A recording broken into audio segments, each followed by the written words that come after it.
नमस्कार, मैं हूं एडवोकेट राकेश भारती। आज हम एक बेहद महत्वपूर्ण विषय पर चर्चा करने जा रहे हैं। एक व्यक्ति 21-22 दिन से भूखा बैठा है। देश भर में लोग उसके समर्थन में उतर रहे हैं। बड़े-बड़े नेता, बड़े-बड़े अभिनेता उनसे मिलने जा रहे हैं। लेकिन आखिरकार ये सोनम वांगचुक है कौन? इनकी मांगे क्या है? क्यों ये धरना पर बैठे हैं? और सरकार का इस पर क्या रुख है? और इस पूरे मामले को हमारा संविधान किस दृष्टिकोण से देखता है? इन्हीं सारी बातों पर आज हम चर्चा करेंगे। दरअसल सोनम वांगचुक एक इंजीनियर, शिक्षा सुधारक और पर्यावरण कार्यकर्ता के रूप में जाने जाते हैं। उन्हें फिल्म 3 इडियट के फुनसुक वांगडू के प्रेरणा स्रोत के रूप में भी जाना जाता है। वर्तमान में दिल्ली में अनशन चल रहा है। यह अनशन नीट 2026 के पेपर लीक और परीक्षा में कथित अनियमितताओं के विरोध में चल रहा है। वे केंद्रीय शिक्षा मंत्री धर्मेंद्र प्रधान के इस्तीफे और शिक्षा व्यवस्था में जवाबदेही की मांग का समर्थन कर रहे हैं। यह अनशन चल रहा था, बाद में उनकी तबीयत खराब होने के बाद उनको अस्पताल ले जाया गया।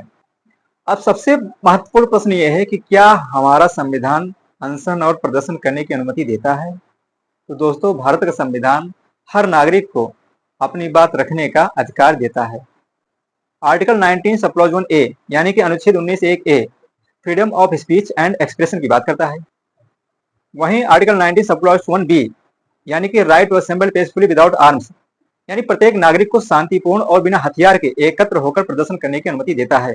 लेकिन रुकिए, यह अधिकार एब्सोल्यूट नहीं है। एब्सोल्यूट ना होने का मतलब है इस पर प्रतिबंध लगाए जा सकते हैं। जैसे हमारा article 90 sub clause 1A, article 90 सब क्लॉज 2 ये हमें अधिकार देते हैं असेंबल होने के लिए, एकत्र होने के लिए, अभिव्यक्ति की। तो वहीं article 19 sub clause 2 reasonable restriction की बात करते हैं। Article 19 sub clause 2 reasonable restriction on the freedom of speech and expression की बात करता है।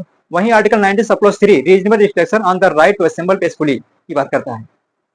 इन दोनों के तहत सरकार सार्वजनिक व्यवस्था यानी कि पब्लिक ऑर्डर और देश की सुरक्षा यानी सिक्योरिटी ऑफ द स्टेट और अन्य संवैधानिक कारणों से उचित प्रतिबंध लगा सकती है। अब बात करते हैं अनुच्छेद 21 की।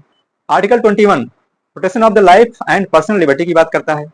यह अनुच्छेद हर नागरिक के जीवन और व्यक्तिगत स्वतंत्रता की रक्षा की बात करता है। यही कारण है दोस्तों कि जब कोई अनशनकारी अनशन कर रहा होता है, उसके स्वास्थ्य बिगड़ने पर, उसके स्वास्थ्य में गड़बड़ी होने पर प्रशासन चिकित्सीय हस्तक्षेप करती है या कर सकती है। सोशल मीडिया पर बहुत सारी अफवाहें फैलाई जा रही हैं कि क्या सोनम वांगचुक कोई इन्वेंटर है भी या नहीं है, क्या वे कोई इंजीनियर है या नहीं है, क्या वे फिल्म 3 इडियट से इंस्पायर्ड है या नहीं है, क्या फर्क पड़ता है? इन सब बातों से मुझे कोई फर्क नहीं पड़ता है और ना पड़ना चाहिए।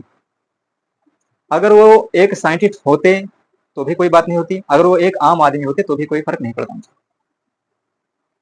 इन सब फालतू बातों को सोशल मीडिया पर ज्यादा से ज्यादा प्रायोरिटी दी जा रही है। लेकिन एक बात ध्यान से सोचिए, क्या एजुकेशन हमारी प्रायोरिटी नहीं होनी चाहिए? क्या शिक्षा हमारी प्रायोरिटी नहीं होनी चाहिए? क्या राजनीतिक जवाबदेही सुनिश्चित नहीं होनी चाहिए? इसलिए क्योंकि जब अनशन चल रहा है तो लोग धर्मेंद्र प्रधान यानी कि केंद्रीय शिक्षा मंत्री धर्मेंद्र प्रधान के इस्तीफे की बात कर रहे हैं। इस बात को लेकर सोशल मीडिया पर अनेकों प्रश्न उठ रहे हैं कि क्या धर्मेंद्र प्रधान के इस्तीफे से क्या पेपर लीक बंद हो जाएगा? क्या उनके इस्तीफे से सारे मामले ठीक हो जाएंगे? देखिए, इसकी गारंटी तो नहीं है, लेकिन एक जवाबदेही सुनिश्चित जरूर होती है। क्यों? क्योंकि 2024 में जब पेपर लीक हुआ था तब धर्मेंद्र प्रधान ही केंद्रीय शिक्षा मंत्री थे। उस समय यह कहा गया था कि आगे से ऐसा नहीं होगा, उसके लिए व्यवस्थाएं की जाएगी। अब 2026 में भी पेपर लीक हुआ, तभी केंद्रीय शिक्षा मंत्री वही हैं। इसलिए जवाबदेही सुनिश्चित होनी चाहिए। हम एक बात से आपको अवगत कराते चलें कि जब देश में पहली बार सरकार का गठन किया गया था तो उस समय रेलवे मंत्री शास्त्री जी थे। उस समय एक रेल दुर्घटना हुआ था। उस रेल दुर्घटना में सैकड़ों लोग मारे गए थे। उस समय शास्त्री जी अपना इस्तीफा जवाहरलाल नेहरू को दे दिया था। इससे एक राजनीतिक जवाबदेही तय होती है। क्या ये होना नहीं चाहिए? देखिए, परीक्षा में लीक होना ना होना ये अलग बात है, लेकिन एक राजनीतिक जवाबदेही सुनिश्चित होनी चाहिए। अब सोनम वांगचुक की हालत गंभीर है, उनको अस्पताल लेके जाया गया है, लेकिन सरकार का रुख अभी तक कुछ पता नहीं चल रहा है। देखिए, सोनम वांगचुक और उनके समर्थकों का कहना है कि उनकी मांगों पर गंभीर संवाद होना चाहिए और प्रदर्शन चाहिए और लोकतंत्र में शांतिपूर्ण अनशन नागरिक का अधिकार है। वहीं प्रशासन का कहना है कि नागरिकों के जीवन और व्यक्तिगत स्वतंत्रता की रक्षा करना संवैधानिक जिम्मेदारी है, इसलिए स्वास्थ्य बिगड़ने की स्थिति में आवश्यक कदम उठाए गए हैं। अब यही लोकतंत्र की सबसे बड़ी परीक्षा है। एक तरफ मौलिक अधिकार है तो दूसरी तरफ सार्वजनिक व्यवस्था और जीवन की रक्षा। अब सबसे बड़ा सवाल यह है कि क्या सरकार और आंदोलनकारियों के बीच बातचीत होगी या नहीं होगी? क्या उनकी मांगों पर समाधान निकलेगा या नहीं निकलेगा? क्या यह आंदोलन और बड़ा रूप लेगा या नहीं? मैं एडवोकेट राकेश भारतीय किसी राजनीतिक दल का पक्षधर नहीं हूं।